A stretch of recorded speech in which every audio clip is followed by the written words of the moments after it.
3 in 1 juice എന്ന് കേട്ടിട്ടുണ്ടോ? വേനൽക്കാലത്തും മഴക്കാലത്തും ഒക്കെ ഉപയോഗിക്കാൻ പറ്റിയൊരു സാധനമാണ്. ഇത് കണ്ടോ, ഇതിൽ ഉപയോഗിച്ചിരിക്കുന്നത് എന്തൊക്കെയാണ്? നെല്ലിക്ക, ക്യാരറ്റ്, ഇഞ്ചി.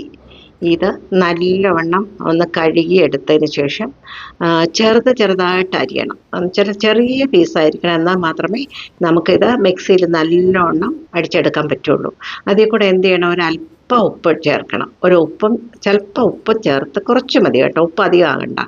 1 ഗ്ലാസ് വെള്ളവും കൂടി ചേർത്തിട്ട് ഈ അരിഞ്ഞു വെച്ച കഷ്ണങ്ങളെ നമ്മൾ ഈ മിക്സിയിൽ നല്ലോണം അടിച്ചെടുക്കുക. ഇതുപോലെ നല്ലോണം അരിഞ്ഞ് കിട്ടുമ്പോൾ ഇതിനെ എന്ത് ചെയ്യണം? ഒരു നല്ല അരിപ്പിൽ, നമ്മുടെ ചായ അരിപ്പിനേക്കാളും കുറച്ചുകൂടെ വലുതായിരിക്കണം, അതിൽ അരിച്ചെടുത്താൽ ഇത് കണ്ടോ, നല്ല അടിപൊളി ജ്യൂസ് ആയത് കണ്ടോ.